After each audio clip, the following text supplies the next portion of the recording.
efecto negativo en alguna de las especies. Entonces,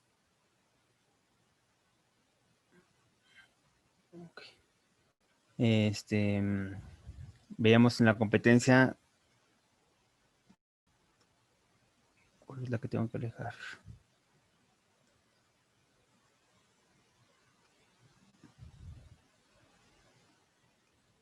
Bueno, ya dejaré ese letrero ahí. Y vamos a empezar a grabar.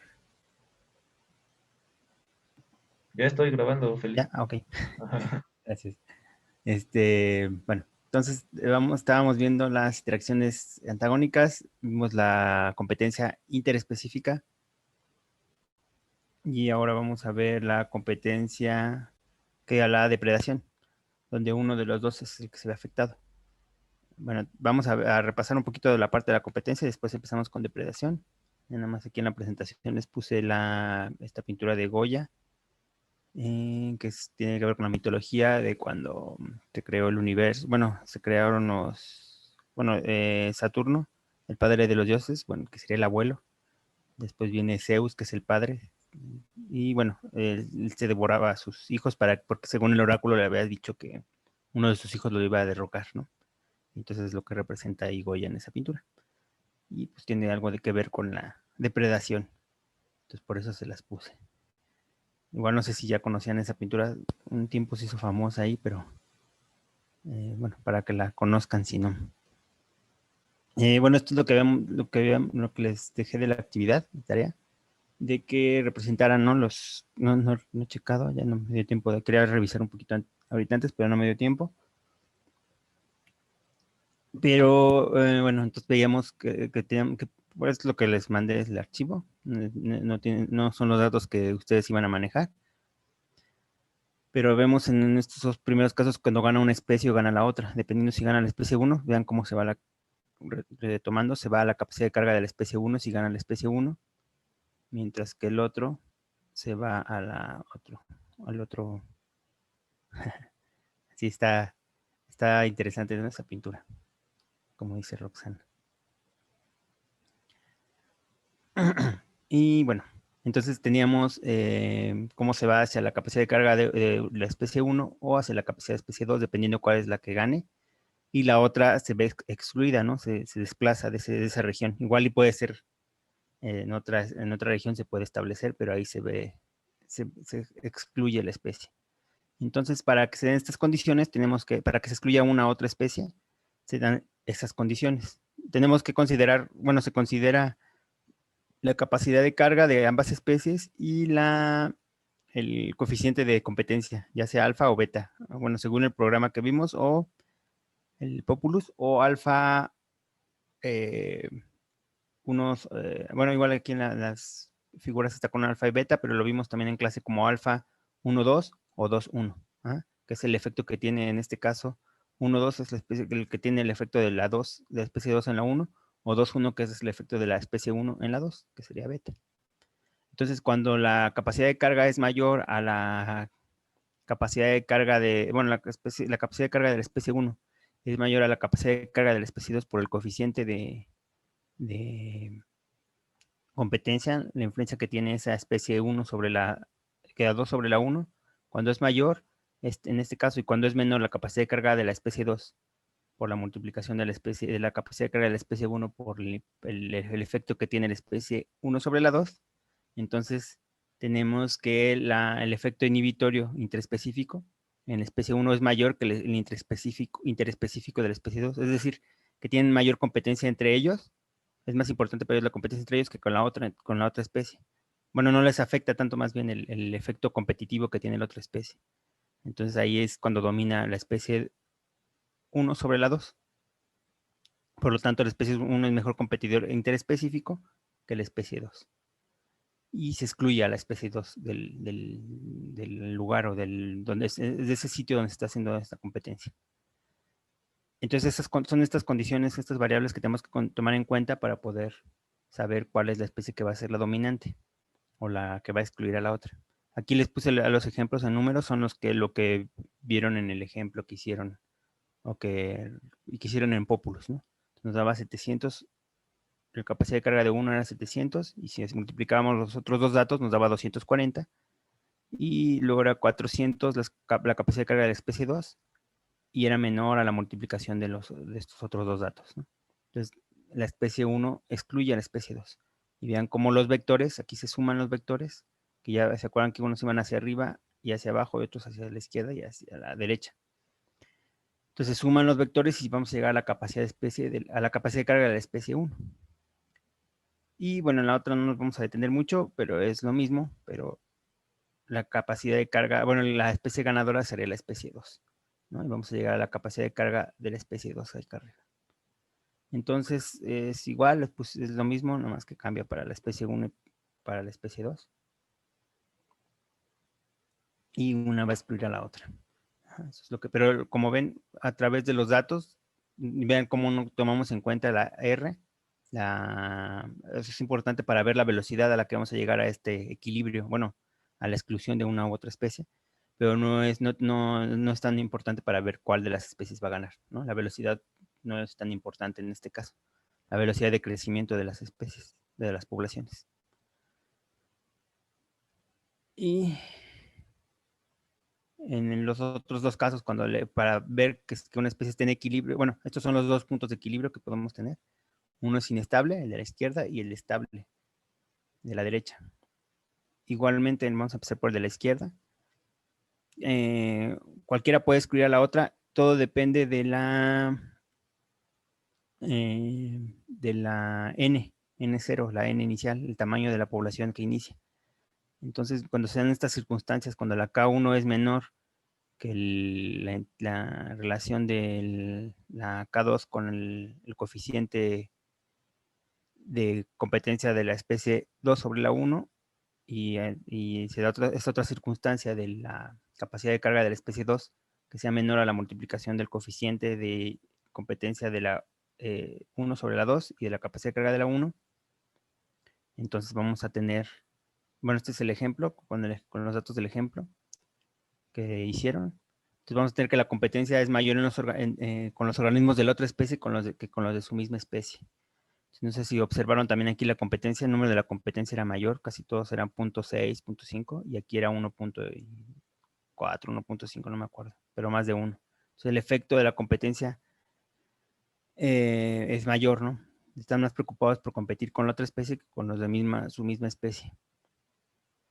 Entonces la especie que empieza con una ventaja numérica, o sea, con una N mayor, una N0 mayor que la otra, es la que va a dominar. Y bueno, espero lo hayan notado en los ejemplos. Por eso les pedía que probaran con varios números de población inicial para ver hacia dónde se dirigía. Entonces vean, si se va a la capacidad de carga 1, quiere decir que tenemos todos los organismos que pueden ser de la especie 1 y ninguno de la especie 0. Y del otro lado pasa lo mismo. Pero bueno, también con la otra gráfica que eran las de la N contra el tiempo, espero también lo hayan identificado un poco mejor. Del otro lado tenemos el punto de equilibrio estable. Aquí se tiene que dar esta circunstancia, ¿no?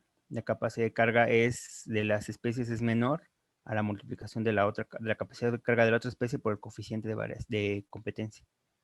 Estos son igual los ejemplos, el resultado con el ejemplo que les di. Y aquí la competencia entre organismos de la misma especie es mayor, entre los de la misma especie. La competencia interespecífica es mayor que con las de la otra especie. Entonces, por competir entre ellos no se preocupan tanto por competir con los otros, y podemos llegar a un punto de equilibrio estable, aquí a la mitad. Bueno, se puede mover, ¿no? Dependiendo también ese coeficiente y la capacidad de carga.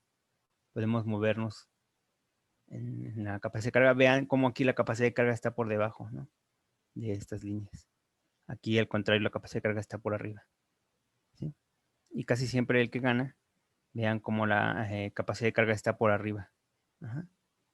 Acá está por arriba de la otra isoclina.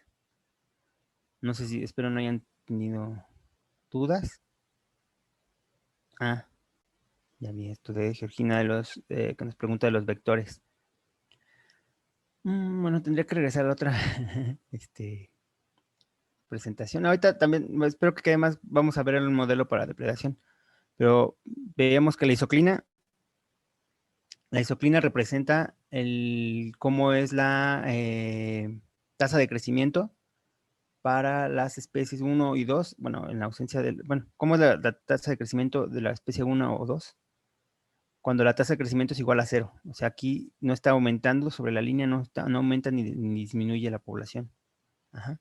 En cambio, si estamos por arriba de la isoclina, el crecimiento es, por encima de la isoclina, el crecimiento de la población es menor de 0. Entonces, la R, la tasa intrínseca de crecimiento, está por abajo de 0 y la población entonces empieza a disminuir. Entonces, cualquier punto, porque la capacidad de carga no nos da para sostenerlo, ¿no? Bueno, uno de los de motivos es que la capacidad de carga no nos permite pasar por arriba de la isoclina. Y por abajo, si estamos por abajo de la isoclina,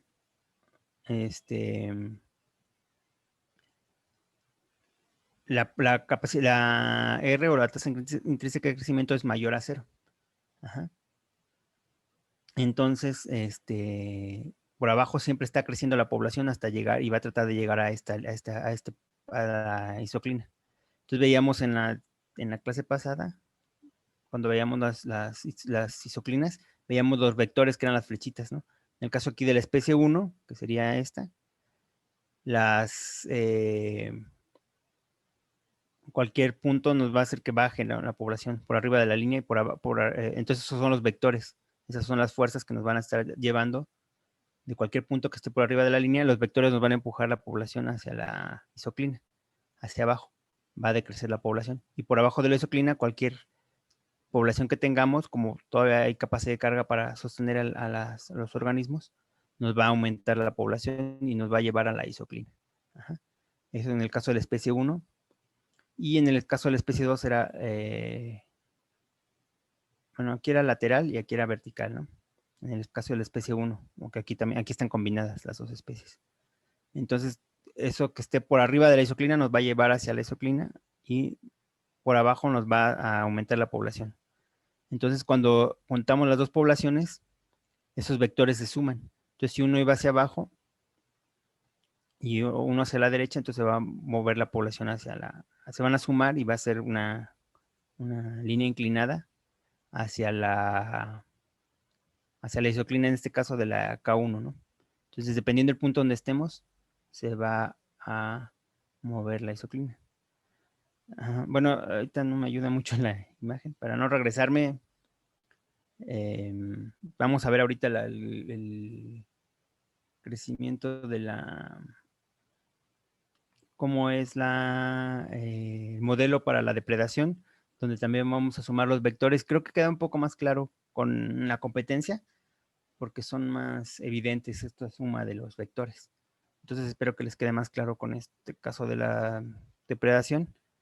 Y si no, ya en la próxima clase comparamos, ¿no? Lo que pasa con la competencia y lo que pasa con la depredación. Esto era para aclarar, para ver cómo podemos terminar, ¿no? Con estos datos de la capacidad de carga y los coeficientes de competencia. Podríamos determinar en estas relaciones que vimos aquí, cuál de las dos especies puede ser más, cuál de las dos puede ser la dominante y excluir a la otra especie. Bueno, entonces vamos ahora sí a la depredación. Y bueno, veamos que es una interacción antagónica. Como definición general, son organismos que viven a expensas de otros. Sin embargo, tenemos varios tipos de variaciones en la depredación, ¿no? Entonces, primera imagen, aquí les puse en imágenes. La primera imagen, por ejemplo, es aquí un 100 pies que está comiéndose un murciélago. Entonces tenemos una depredación que es la que conocemos clásica, ¿no? De cómo un organismo se come al otro. Tenemos en el segundo ejemplo un caso de un parásito, no sé si lo han escuchado, que es el colmoyote, que es una mosca que deposita la larva muchas veces en la cabeza de los que andan visitando las selvas tropicales, ahora sobre todo aquí en México. Entonces la larva se alimenta de la piel de la persona y ahí está con estas como espinitas, que son estos puntitos negros, son como espinitas que no dejan que se salga o sea que no los puedes sacar tan fácilmente, se agarra, ¿no? Y te come, bueno, come del tejido y ya después puede eclosionar la larva y salir la mosca, ¿no? Esto es común aquí en México. Tenemos aquí otro ejemplo de parásitos. Ahorita vamos a verlos, clasificarlos, pero aquí tenemos los parasitoides, que son organismos que ponen sus larvas en los organismos para que también se desarrollen y crezcan. Y finalmente tenemos a los herbívoros. La herbivoría puede estar clasificada, ahorita vamos a centrar después en vamos a hablar un poquito más de herbivoría, pero puede ser tanto un mutualismo como una depredación. Cuando lo toquemos vamos a hacer la diferencia, ¿no?, entre uno y otro. Pero la herbivoría puede ser un mutualismo, ¿no? Puede obtener un beneficio a la planta de que se coman sus tejidos. Entonces, ya cuando no, bueno, vamos a verlo más adelante, pero esta es la herbivoría clásica también que conocemos. Y bueno, tiene varios, esta interacción es muy directa, ¿no? Cuando disminuye la cantidad de la presa, puede disminuir la cantidad el tamaño poblacional del depredador. Ajá. Entonces es una relación muy directa que tienen los organismos. Y a nivel comunitario también establece muchas interacciones. Vamos a ver más adelante en las cadenas tróficas cómo los depredadores pueden determinar los tamaños poblacionales de varias poblaciones que están por abajo, ¿no?, en la cadena trófica. Entonces son muy importantes también los depredadores a nivel comunitario. Controlan las poblaciones de los organismos. Entonces también eso es importante. Modifican, por ejemplo, si veíamos la competencia. Si un competidor es mejor que el otro, veíamos que puede excluir a la otra especie que no es tan buena competidora. Sin embargo, aquí pueden entrar otras interacciones, como por ejemplo la depredación, y entonces los depredadores eligen a estas especies dominantes y permiten que las otras especies se establezcan en ese lugar, ¿no? Y entonces hay un beneficio indirecto, ¿no?, para esa especie competidora, por ejemplo. Entonces, eso lo vamos a ver más adelante también, estas relaciones indirectas, pero es una forma en que la depredación también controla las especies que puede haber en una comunidad. Aquí están los depredadores verdaderos. Ya les puse aquí el clásico de correcaminos. Pero también tenemos aquí ya los murciélagos también pueden ser depredadores, no solamente pueden ser depredados. Aquí está un murciélago de los carnívoros, comiéndose una lagartija.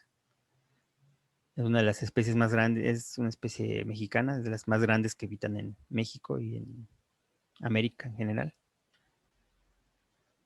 Y abajo tenemos incluso las plantas que pueden ser también depredadores, ¿no? Ese es el depredador verdadero que conocemos, que matan y consumen otros organismos. Casi inmediatamente se lo comen, a diferencia de lo que vamos a ver en el caso de los otros tipos de depredación. Y consumen muchas presas a lo largo de su vida. Esos son los depredadores verdaderos, ¿no?, la primera clasificación que tenemos. Pero tenemos también a los parasitoides. Estos son los que depositan los huevecillos en otras especies y depositan las larvas y estos se van comiendo al organismo poco a poco hasta que eclosionan, ¿no? Pero si se fijan, pueden ser varias larvas y matan a los hospedero, pero si se fijan, también nada más matan a ese organismo, no matan a más organismos, a diferencia de la depredación verdadera. Ahorita lo vamos a ver en una tablita comparativa, bueno, en un diagrama. Entonces, principalmente los organismos que hacen esto son insectos del orden Hymenoptera, o sea, son principalmente, y dentro de los Hymenoptera son principalmente las avispas y las abejas. Son las que pueden presentar las moscas, perdón, avispas y moscas son las que presentan este tipo de depredación. Parece que no es tan común, pero sí realmente en la cuestión de los insectos es el 10% de bueno, y son uno de los principales grupos de animales, los insectos, y más del 10% presentan esta interacción ¿no? Del parasitoidismo. Entonces, son adultos, los de adultos son de vida libre, pueden ser depredadores verdaderos, casi, bueno, muchos o otros, ¿no? Las moscas, por ejemplo, no son depredadores verdaderos, pero bueno, pero ya no viven, ¿no? Sujetos a un hospedero. Los huevecillos los depositan sobre o dentro de los insectos y ya se van alimentando de ellos. Y matan a su hospedero. Esa es una cuestión importante, que lo matan. Entonces, por ahí también hay una interacción. No se han oído hablar de los cucús, de los pájaros cucús, de estos que ponen en los relojes. También tienen una relación parecida, ¿no? Depositan los huevos en los nidos de otras aves y estas otras aves alimentan a los polluelos, bueno, los hacen que eclosionen, los incuban y los alimentan a estos hijos de los cucús, y también mucha gente lo considera parasitoidismo. Ahí está un poquito difícil también, puede ser entre parásito, bueno, por esta definición, considerarse parásito porque no matan necesariamente a los papás, aunque sí mata a las crías, ¿no? Está un poquito complicado de clasificar, ¿no? Yo lo vería más como un parásito. Ahorita vamos a ver los parásitos. Acá está, los parásitos. Son organismos que vienen en una asociación obligatoria con su hospedero. Ajá. O sea, depende forzosamente del hospedero este parásito. Y obtienen nutrientes de su hospedero causándole daño. Sin embargo, no matan al hospedero. Entonces, por ahí, por ejemplo, vean con el cucú cómo es, cómo también está difícil, ¿no? Porque a veces no es obligatoria esta relación de los cucús con las otras aves. Y bueno, no necesariamente matan a los papás. Regularmente no los matan, los traen ahí dando vueltas para alimentar. Regularmente son más grandes estos polluelos que los pájaros, con los hospederos, al alimentarlos, pero no los matan. No tan directamente. Y bueno, aquí les puse unos ejemplos de la enfermedad de Chagas y del solitario, a la derecha. Y bueno, la pulga o el piojo, que también hay clasificación entre los tipos de parásitos, que es lo que vamos a ver la próxima clase. Entonces, aquí vemos a la enfermedad de Chagas. Es un protozoario que vive en las glándulas salivales, bueno, se aloja, no es un parásito de un ciclo de vida indirecto, es decir, que necesita varios organismos para llevar a cabo su vida.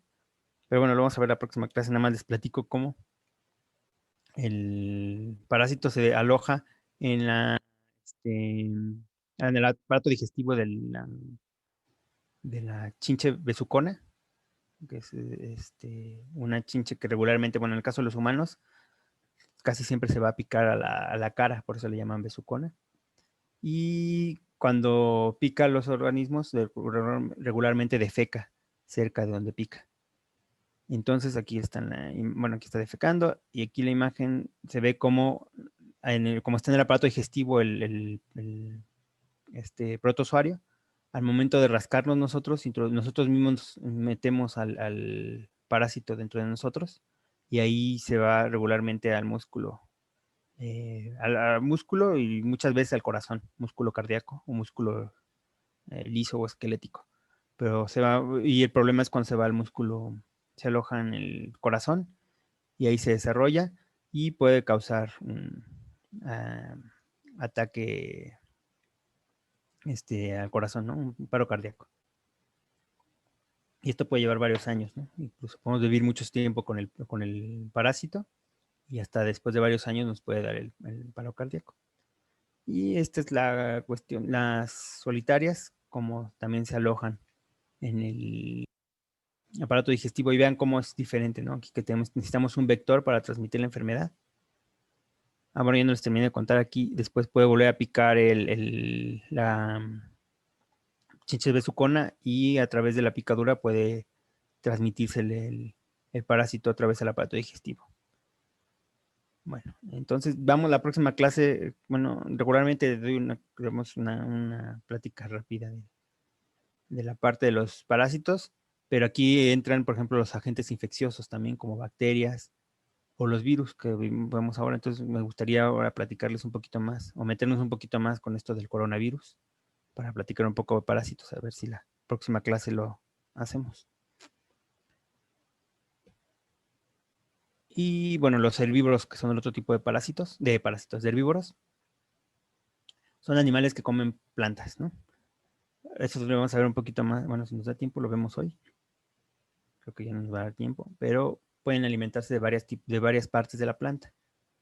A veces no son completamente perjudiciales, o más bien la planta se ha aprovechado de este tipo de relación o de este tipo de organismos para obtener un beneficio, ¿no? Entonces, al obtener ese beneficio ya no es una interacción completamente antagónica, puede ser un mutualismo, ¿no? A veces. Algunos se comportan como depredadores, es decir, que acaban con la planta completamente, sería como la tortuga que vemos aquí abajo, acaba con toda la planta, y otros se comportan como parásitos, es decir, que no se matan todo al organismo, sino que nada más se alimentan de él, que serían como estos barrenadores que estamos viendo aquí, el caminito que va formando, que se va alimentando el tejido de las hojas, pero no mata toda la planta, este organismo. A menos, bueno, evita matar a toda la planta. Bueno, en el caso de los parásitos, un parásito o un agente infeccioso no es tan exitoso si mata a su hospedero, ¿no? No tiene dónde vivir. Entonces, aquí lo mismo, pasa lo mismo. Si mata a su hospedero, ya no tendría dónde vivir o dónde depositar a sus crías. Entonces, regularmente un buen parásito no mata a sus hospederos. Ajá. Y aquí está una clasificación rápida. Ya nada más nos faltó hablar un poquito tal vez de los microdepredadores, pero bueno, esta es, digamos que una interacción de explotación y de una especie sobre la otra. Aquí no me acuerdo por qué les puse bueno. Bueno, entonces puede ser, hay dos, puede ser que siempre mata a su organismo o que rara vez la mata. Si siempre mata a su organismo y tiene varias presas a lo largo de su vida, sería un depredador verdadero. Pero si siempre mata, pero solo mata a una presa, sería un parasitoide, que veíamos el caso de las avispas y de las moscas. Hay unos videos bueno, a mí me gustan los videos donde estas avispas empiezan a pelear con arañas o con tarántulas, o con otros insectos, ¿no? A veces con las cucarachas, y cómo las pica para dormirlas y después les depositan los huevecillos. Pero bueno, en este caso solo matan una presa a lo largo de su vida. Siempre la matan, pero solamente una presa. Y está el caso en que rara vez matan a su presa, ya es cuando son malos depredadores, bueno, si son malos depredadores en este caso, o malos parásitos. Y tenemos el caso de que si se alimenta de varias presas, sería un microdepredador. Es el caso de los zancudos. Es bueno, de este tipo de organismos que son regularmente ectoparásitos, que viven fuera del organismo. Pero, por ejemplo, zancudos que pueden picar a varias personas a lo largo de su ciclo de vida, pero rara vez matan a estos, ¿no? Aquí tenemos varios tipos de relación con otros organismos, ¿no?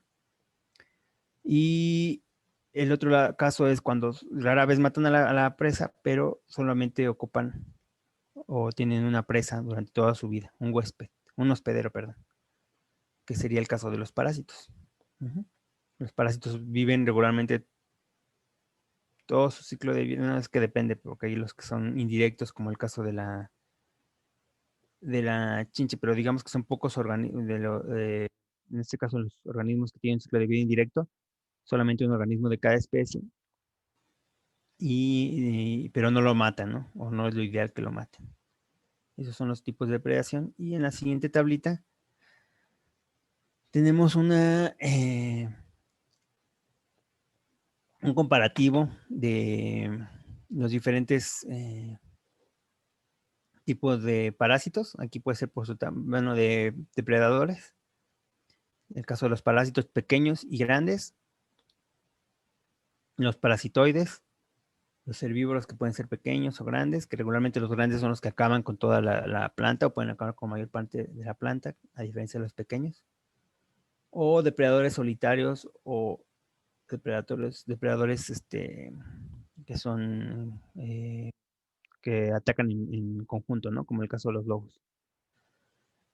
Y en este caso, bueno, nos ponen los ejemplos y comparan, ¿no? Cómo es el tamaño corporal, bueno, y también ya, si son microparásitos regularmente, bueno, cómo es el tamaño corporal en relación con con el hospedero o en este caso con la presa. Entonces vemos cómo regularmente los parásitos son más pequeños que el hospedero. En el caso de los virus y bacterias, pues son todavía más pequeños en comparación con el hospedero. Aquí los adultos, en el caso de los parasitoides, son de tamaño similar, o incluso a veces es más grande la presa que el depredador en tamaño adulto, ¿no? Que aquí los que se van a alimentar son las larvas. También vemos el tamaño de los herbívoros y de los depredadores. Bueno, eso ya lo leen ustedes, pero lo interesante también aquí, bueno, la tasa intrínseca de crecimiento, cómo también varía en esta relación. Cómo es más grande, vean, los virus, por ejemplo, ahora con el coronavirus, cómo se desarrolla, se tiene que multiplicar demasiado en cada una de las células que ataca, a diferencia de los hospederos, que sí es más grande, pero no tanto, la diferencia de esta tasa intrínseca de crecimiento en relación con el hospedero. Y bueno, cada uno tiene sus diferencias. Por tiempo no nos vamos a centrar, nada más para que la estudien esta tablita. Bueno, por favor estudienla y leanla un poquito para por si les preguntamos algo el lunes. Y luego el efecto en esta interacción que tiene que ver con esto de qué tan letales son. Veíamos que, por ejemplo, los parásitos no tienen regularmente un efecto tan fuerte, bueno, mortal para los hospederos, ¿no? Sí tiene un efecto porque disminuye la adecuación, ¿no? De los hospederos. Siempre tiene un efecto.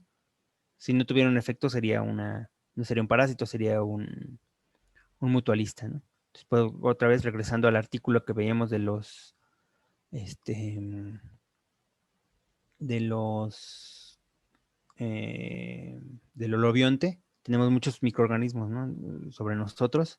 Muchos pueden ser depredadores, pero otros pueden ser mutualistas, como veíamos en ese artículo. Entonces, estudien un poquito esta tabla. Y a propósito, también me voy a regresar a la anterior. Por ahí ya alguien publicó en las definiciones el concepto de simbiosis. Dependiendo del autor que chequen, la simbiosis a veces la consideran siempre un mutualismo, ¿no? Para que sean organismos simbióticos. Bueno, algunos autores consideran la simbiosis solamente cuando hay un mutualismo, un beneficio para ambos. Pero también si checan otros, simbiosis lo consideran como dos organismos viviendo juntos. Entonces, la simbiosis puede ser negativa también en este caso. Puede ser un parásito o incluso un parasitoide. No pueden ser organismos simbióticos que están viviendo juntos, pero ahí uno está beneficiándose del otro. Entonces, dependiendo del autor que chequen, la simbiosis puede ser antagónica, en este caso como los parásitos, o puede ser un mutualismo, como el caso de los microorganismos que tenemos, la microbiota intestinal que nos ayuda y que nosotros le ayudamos también, ¿no? Entonces, bueno, ahí tengan cuidado cuando chequen los autores. Vamos a ver cuando veamos mutualismos, vamos a hablar, a retomar, bueno, a ver las diferencias y en qué casos algunos autores le mencionan simbiosis y nosotros no, bueno, no lo vamos a considerar simbiosis para apegarnos más a este concepto de los organismos que viven juntos. Y les hice el comentario en la definición que pusieron. Ahora vamos a pasar a los modelos para interpretar estos modelos, esta depredación. Entonces, tiene que ver, igual Lotka, Volterra fueron los que determinaron este modelo para la depredación. Entonces, como les mencionaba, la presa siempre depende del, no, el depredador. Bueno, estos modelos que vamos a ver casi son para el caso de los de los depredadores verdaderos o para los parasitoides, cuando matan completamente a su presa. Entonces, vamos a ver que, bueno, y se han desarrollado otros modelos para el caso de las enfermedades infecciosas. Pero para este caso vemos que siempre hay una relación directa, ¿no?, del tamaño poblacional del depredador con el de la presa. Depende completamente del tamaño del tamaño poblacional de la presa, depende del depredador. Si hay pocos organismos, el depredador no puede crecer tanto, la población del depredador no puede crecer. Y al contrario, si hay muchos organismos de la presa, pues va a crecer muy rápido el depredador, pero también al ser tan grande la tamaño poblacional, pues va a hacer que disminuya la población de la presa. Entonces siempre hay una oscilación en los tamaños poblacionales. Siempre suben y bajan más o menos en el mismo ritmo patrón. Aquí vemos en la imagen, bueno, que en la primera imagen está el lince y una liebre. Entonces vean cómo se aumenta, vemos el tamaño, casi siempre el tamaño de la presa es mayor, el tamaño poblacional es mayor que el del depredador, en el caso de los depredadores verdaderos. Entonces vean cómo el tamaño poblacional casi siempre de la presa es mayor, que es bueno, aquí vemos el tamaño poblacional. De este lado vemos el de las liebres y de este lado vemos el de las... aquí está mal, que debe ser de un lado debe estar aquí debe ser libres, que son más grandes, aquí debe ser el depredador, que son números más pequeñitos, ¿no? Que es ser el lince. Entonces aquí vemos el tiempo. Entonces vemos cómo regularmente la liebre es mayor, que igual aquí la escala cambia, ¿no? Entonces nada más esto lo asemejaron un poco la escala para poder observarlo, ¿no? Similar. Entonces vemos cómo cuando sube la población de la liebre, después, temporada después, se ve cómo aumenta la población de los linces. Pero aumentar la población de los linces disminuye la población de las liebres y por lo tanto, al haber menos comida, disminuye la población de los linces. Entonces, una oscilación todo el tiempo entre las poblaciones de ambas especies. Vamos a ver que esto tiene sus implicaciones evolutivas también. Y lo mismo pasa con esta relación de parasitoidismo. También depende de qué tan especialistas sean, pero bueno, no nos vamos a meter todavía en eso. Pero aquí vemos también, aquí es la misma tabla. Bueno, tenemos el tiempo abajo y el tamaño poblacional del lado izquierdo. Aquí están ocupando la misma escala. Entonces vean cómo igual se ve una oscilación, ¿no?, acoplada. Vemos cómo, bueno, el parasitoide es la línea oscura. Si disminuye la población de los parasitoides, del hospedero, bueno, del huésped es la línea punteada, ¿no? Aumenta la de los hospederos, bueno, disminuye y se ve después el reflejo, ¿no?, de cómo el tamaño de población del parasitoide disminuye. Pero como está muy alta la del huésped, después aumenta. Y así se van intercalando los aumentos y disminución de las poblaciones. Y esto se va a describir con el modelo de Lotka-Volterra para la depredación. Entonces, otra vez es un modelo y tiene que cumplir varias condiciones. Una de ellas que es que, excepto por la presencia del depredador, la presa vive en un ambiente ideal. Entonces no tiene otras interacciones o no considera interacciones de competencia, por ejemplo, o mutualismos, ¿no? Bueno, mutualismos parejos para todos, más bien. Pero la competencia no la está considerando aquí. Ni otros depredadores. Otra vez, nada más para simplificar el modelo, vamos a hablar de pares de especies. El ambiente del depredador también es ideal y solamente está delimitada su población por la disponibilidad de la presa. Otra vez, no tiene competidores, no tiene otras interacciones. No hay diferencias entre los individuos de ambas poblaciones que se traduzcan en una reproducción diferencial. Todos los organismos dentro de las poblaciones de la presa y del depredador tienen la misma probabilidad de reproducirse. Ajá. Entonces, esa reproducción diferencial no hay diferencias, para eso no se traduce en una reproducción diferencial. Y finalmente la tasa de depredación es proporcional a la tasa de encuentro entre presa y depredador. Entonces, si hay entre menos organismos haya de la presa, es menos probable que se lo encuentre el depredador. Hay modelos después que ya eso lo quitamos de esta presentación, pero hay modelos que lo ajustan un poquito más a la realidad. Pero vamos a ver cómo funciona con este modelo Dodcote-Volterra. Entonces, nuevamente tenemos una función que nos explica cómo es la tasa de crecimiento para la presa y una para el depredador. Vamos a empezar con la presa. Tenemos que este diferencial del tamaño poblacional a través del tiempo, que ya habíamos visto, ¿no? Que es la tasa, si recuerdan un poco, esta R por N es la fórmula para explicar el crecimiento exponencial. Entonces, este es el crecimiento geométrico de la presa en ausencia del depredador. La presa la vamos a denotar con la N, el tamaño poblacional N, y el depredador, el tamaño poblacional del depredador, lo vamos a representar con la P, de predador, ¿no? En inglés, predator. Entonces, aquí se expresa el tamaño poblacional cómo sería el crecimiento de la población, sería exponencial en la ausencia del depredador. Entonces después le restamos este crecimiento exponencial aumentándole la capacidad de ataque que tiene la presa, que tiene el depredador. Ajá. La capacidad de ataque o la capacidad de, bueno, esta relación entre las adaptaciones que tiene la presa para atacarlo, al depredador para atacar a la presa y las capacidades que va a desarrollar, las adaptaciones que va desarrollando la presa para huir de la depredación. Entonces, combinadas esas dos es la epsilon, que se multiplica por el tamaño poblacional de del depredador, y esto también se multiplica por el tamaño poblacional de la presa. Ajá. Y esto nos va a dar, bueno, esta es la fórmula con la que vamos a obtener la isoclina. Bueno, hasta aquí. Bueno, ahora vamos a pasar a cómo es el crecimiento del depredador. Entonces, regularmente, aquí es como se da en vez de un crecimiento exponencial, se da un decrecimiento exponencial.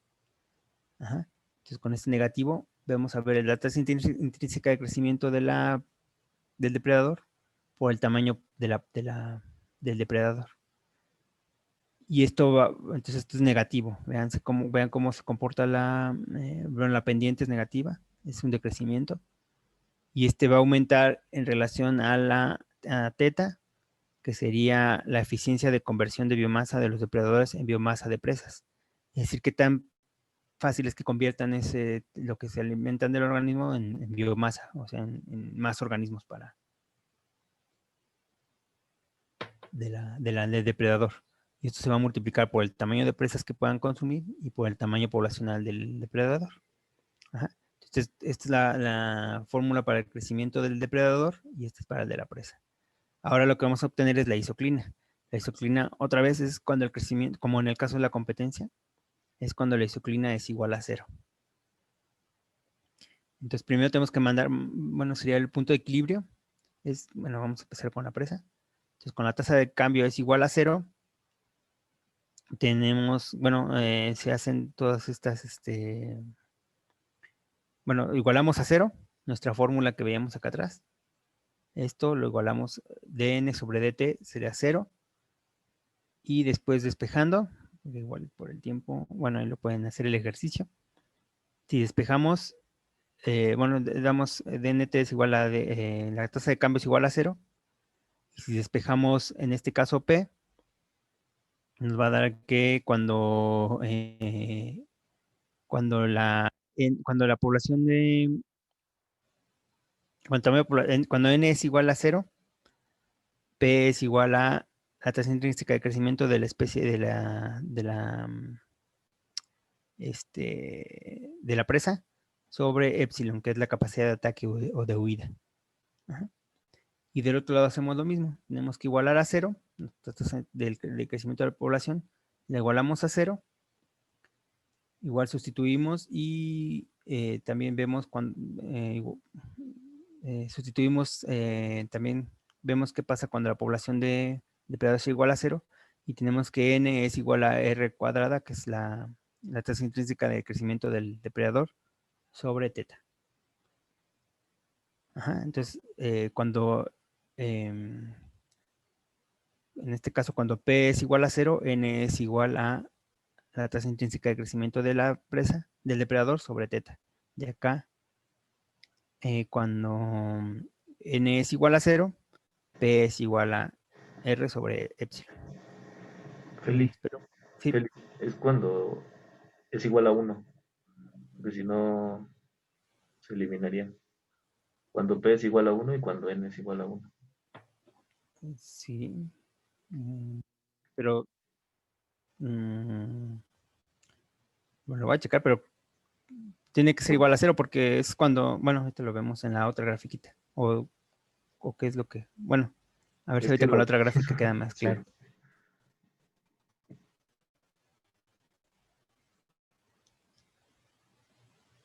Eh, ya me, ya me, bueno, a ver. Entonces, aquí tenemos, es que es, bueno, aquí tenemos la gráfica, ¿no? Bueno, checo eso para la próxima clase. Pero casi estoy seguro que es igual a 0 también. Pero ahorita lo vemos. Bueno, lo vemos en la próxima clase. Entonces aquí tenemos la isoclina. Ajá. Aquí también nos va a meter un poco de ruido que no tengamos bueno, con la de abajo. Entonces cuando esta es la isoclina para la presa, ¿no? Aquí tenemos nuestra presa. Entonces, sobre esta línea, que es lo que veíamos, las isoclinas que veíamos en el caso de la competencia, sobre esta línea el crecimiento de la población, en este caso, pero esto es para la presa, sobre esta línea el crecimiento de la población es 0. Nuestra R, la R, es 0. Ni aumenta ni decrece. Es cuando vemos, aquí veríamos el crecimiento logístico y lo veríamos sobre la capacidad de carga. Ajá. Entonces, si la población, aquí estamos, vean cómo estamos, pero estamos graficando sobre el tamaño de la presa y el tamaño no, este es el depredador, el predator, y el tamaño de la presa. Entonces, cualquier punto de aquí que esté sobre este lado nos va a llevar a que aumente el tamaño poblacional de la presa. Uh-huh. Vean cómo cualquier punto de aquí se va a ir, el tamaño poblacional de la presa va a aumentar. En cambio, cualquier punto que esté por acá arriba va a hacer que nos disminuya el tamaño poblacional y se vaya a 0 el tamaño poblacional de la presa. Entonces aquí abajo de la isoclina, la R o esta diferencia del tamaño poblacional sobre el tiempo va a ser mayor a 0 y acá arriba va a ser menor a 0. Estos son los vectores que nos van a mover la población. Entonces un tamaño poblacional y vean cómo está en relación al tamaño de la presa, del depredador. Cuando tenemos, y esto está en relación con lo que veíamos hace rato, que es cuando la P es igual a R1 sobre E, que sería aquí, lo vemos mejor, aquí en esta imagen que puse, no se ve, pero bueno, no lo pusieron, pero es R1 sobre epsilon, que está aquí. Entonces vean, si hay mucho depredador, entonces la población va a disminuir. Si es muy poco el depredador, la población, este vector va a hacer que la población aumente. Ajá. Estos son los vectores que nos van a hacer que se mueva la población hacia la derecha, en este caso, que aumente la presa o que disminuya. Ahora vemos la otra isoclina, que es la del depredador. Esta es vertical y es cuando la población es igual a 0, ¿no? La tasa de crecimiento es igual a 0. Otra vez aquí estamos graficando abajo este punto que se establece aquí es lo que vemos acá abajo, ¿no? Que veíamos en la gráfica, en la diapositiva anterior, que es la tasa intrínseca de crecimiento del depredador sobre teta, que es la tasa que convierten los organismos, los depredadores, la biomasa de la presa en biomasa de depredador. Entonces vemos aquí cómo cuando hay muy poquitas presas, el tamaño poblacional de los depredadores disminuye y cuando hay muchas presas aumenta. Esos son los vectores. Y van a ser, dependiendo del punto donde nos paremos, de esta relación de depredador-presa, van a hacer que aumente o que disminuya el tamaño de la población. ¿Sí?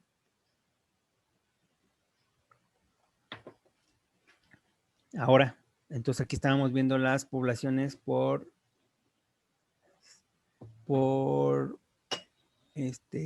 separado. Es una isoclina para de presa y una isoclina para depredador. Ahora, en la parte de abajo, igual que hicimos en la competencia, vamos a combinar a las dos poblaciones. Vamos a ponerlas a interactuar. Y entonces cuando interactúan es cuando entran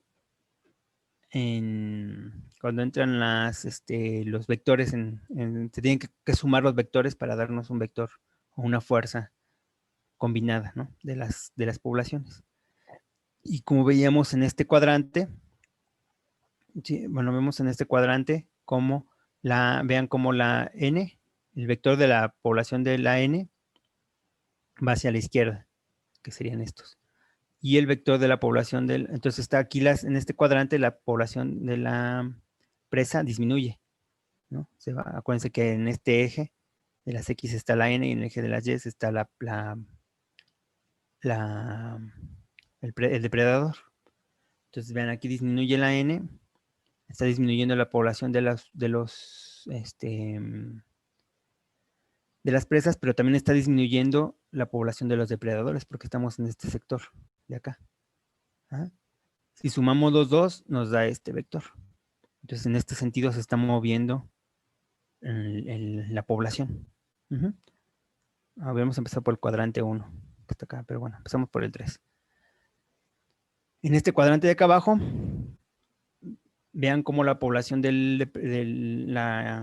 vector de la presa va en aumento, va hacia la derecha.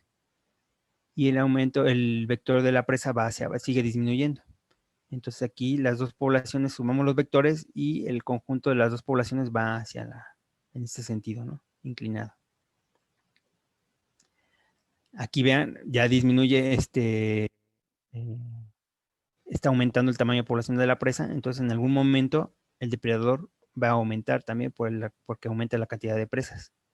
Entonces el vector nos pasamos a esta parte, al cuadrante 1, vemos cómo aumenta el tamaño de las presas porque es del depredador, porque ya hay más presas, y todavía no se ve el efecto, ¿no? Está aumentando el tamaño de las presas, pero el tamaño de los, no, el tamaño de las presas está aumentando y también el de los depredadores. Si combinamos los dos vectores, vamos a ver que aumentan las dos poblaciones. Y tenemos este vector que es la suma de los dos que estamos acá. Ajá. Como está aumentando el depredador, en algún momento va a disminuir la presa. Ajá. Y es cuando pasamos a este cuadrante. Disminuye el tamaño poblacional estamos en esta zona de la población de la presa. Está disminuyendo, pero está aumentando la del depredador. Igual sumamos estos dos vectores de la presa y del depredador y nos da este vector, que es este inclinado que está acá. Y así, este es un círculo, es una oscilación que veíamos al principio. Al principio lo veíamos en una gráfica de el tamaño poblacional sobre el tiempo, y aquí lo estamos viendo en una gráfica de población del depredador contra la población de la presa. Ajá. Y tenemos esto, ¿no? La amplitud de las oscilaciones va a depender de las poblaciones iniciales de pez, del depredador y la población inicial de la presa. Entonces vemos cómo se pueden ir ampliando estas oscilaciones y van a ser más. Podemos ver la representación en el tamaño poblacional. Entonces, les voy a dejar bueno, no sé si tengan dudas hasta aquí. O espero que les haya quedado más claro estas oscilaciones, la cuestión de las isoclinas y de los vectores con esto. Porque creo que es mejor, bueno, por el orden que teníamos de las interacciones, pero creo que este modelo es un poquito más sencillo de entender que el de la competencia. Espero que sean, bueno, de todos modos vamos a dejar un ejercicio para que igual salgan las dudas y para que demostremos, ¿no? Más o menos cómo funcionan estas interacciones. Entonces vamos a dejar en el Populus. También podemos ver estas interacciones entre de competencia para ver el modelo de Lotka-Volter. Entonces vamos a hacer un ejercicio para que ustedes vean cómo se comportan las poblaciones. Entonces se los mando hoy. Igual sería para la próxima semana, para el miércoles. Sí, el miércoles. Entonces, para que analicen. Y hay modelos de competencia. Ya no creo que nos metamos al de la... Bueno, no nos vamos a meter a la parte de los parásitos. Eso es más para los depredadores verdaderos. Entonces les dejaré el ejercicio para que vean cómo son las interacciones entre estas dos entre el depredador y la presa. Es un modelo que es diferente al de competencia, pero están interactuando las dos especies. Y bueno, entonces por ahí estudien la tablita que les mencioné para el cuestionario de lunes. ¿Qué más? Y yo creo que no les preguntaré mucho del modelo de depredación para que hagamos el ejercicio, pero les pregunto de lo demás y ya vendría en el siguiente cuestionario. Y no sé si tengan, entonces no hay dudas, preguntas. Entonces la próxima clase veríamos, nos meteríamos un poquito más a la cuestión de o describiríamos un poco más la cuestión de los herbívoros, qué tipos de herbivoría existen. Mencionaríamos ahí, por ejemplo, la diferencia entre cuando es un mutualismo y una depredación. Y las cuestiones, vamos a ver, creo que nos vamos a alargar un poquito más para esta cuestión de depredación. Veríamos también la cuestión de los parásitos. A mí me gustaría hablar un poquito, por ejemplo, de esta cuestión es que nos vamos a tardar mucho, pero los modelos también que existen, ¿no? Ahí no nos meteríamos a entenderlo tanto, sino a que lo hagan, a que se haga un modelo, sino más a ver cómo se comportan, ¿no? Espero que nos dé tiempo. Y ya después pasaremos a los mutualismos. Entonces, y bueno, nos faltan las cuestiones evolutivas también, ¿no? Como la importancia evolutivamente de de la depredación. Veíamos como para la evolución o esta de la teoría de la selección natural, es muy importante la competencia cuando se desarrolló y actualmente se mete mucho también en los mutualismos, pero también la depredación tiene una importancia evolutiva. Esto es mucho en pares de especies, ¿no? Que están compitiendo. Se observa mucho cómo va cómo coevolucionan estas especies. Entonces lo vamos a ver la próxima clase. Y si no tienen dudas, pues nos vemos el viernes. Ya les puse el artículo del lunes también para el viernes. Entonces, para que nada más les digo bien cómo vamos a dividir las sesiones, se los pongo ahí otra vez en la descripción de la actividad que sería la lectura. Y bueno, si no hay dudas, nos vemos Ya vi, Feli. Es al momento de hacer el despeje se convierte en uno. Bueno, si quieres lo explicamos la próxima clase, ¿no? Sí, Pero, bueno, lo vemos aquí, ¿no? Pero lo checamos. Bueno, eh, mira, si lo quieres decimos la ahí. próxima clase. Sí. ¿Va? Ajá, sí, sí. Otra cosa, bueno, lo digo porque ya es la 9:35. Que no pudo, Sara no pudo descargar el Populus. Bueno, espero que te hayas podido contar con alguien más para hacer la tarea, ¿no? Bueno, la actividad. Es que no he encontrado otro programa pues nada más lo vamos a ocupar en esta clase y bueno, en esto de la competencia y lo vamos a ocupar en la otra. Bueno, entonces nos vemos el viernes con el artículo que es de esta relación del depredación y del mutualismo, pero lo platicamos el viernes. ¿Vale? dejar de compartir. Y nos vemos el viernes.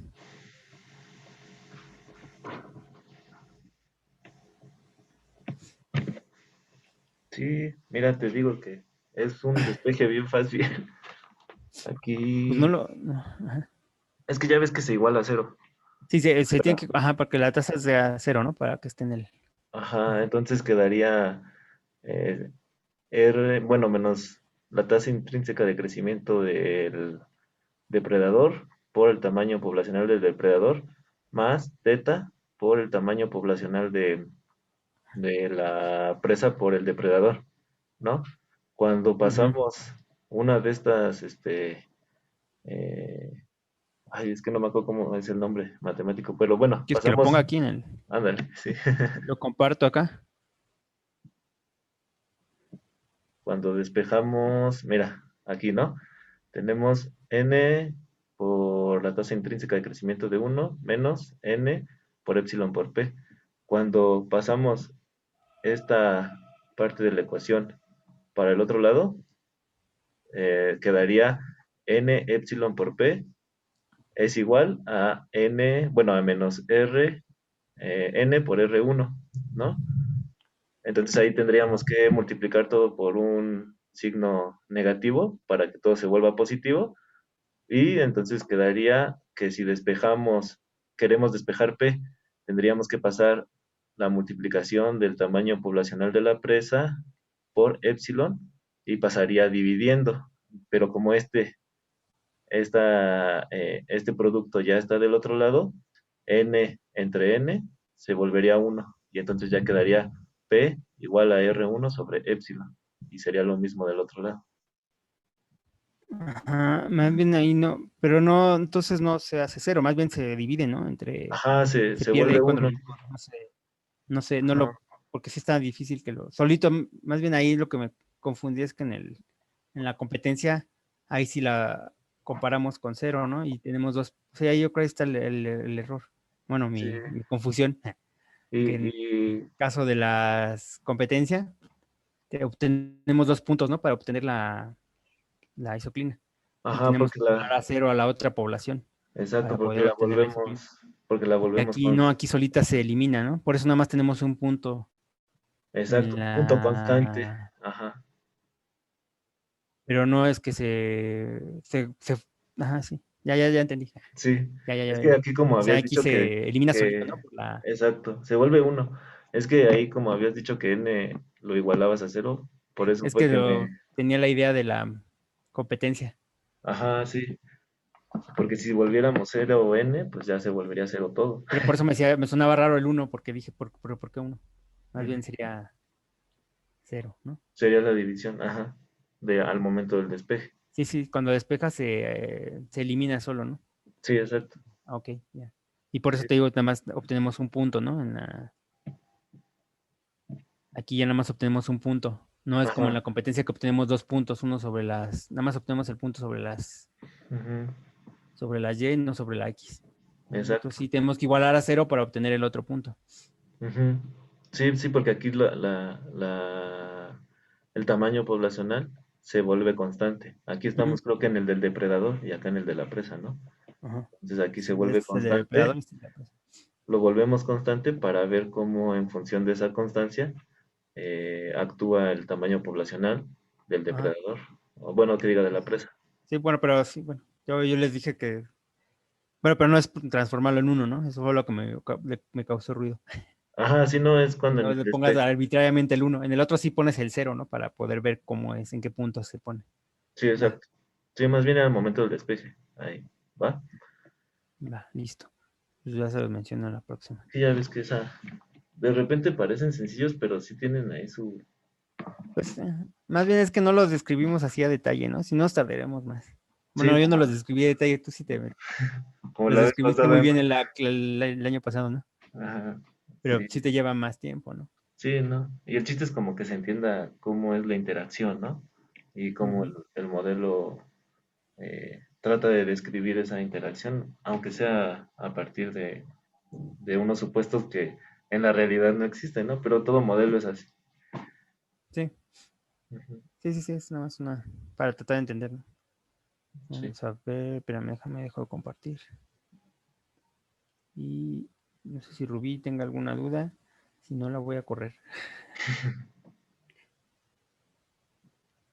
No, pues tal vez trabó su ¿Cómo se compu o corre? algo. No, ahí está, mira. Ahí está.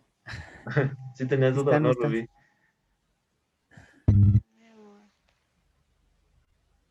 Ah. No habla Rubí. Vamos a correrla.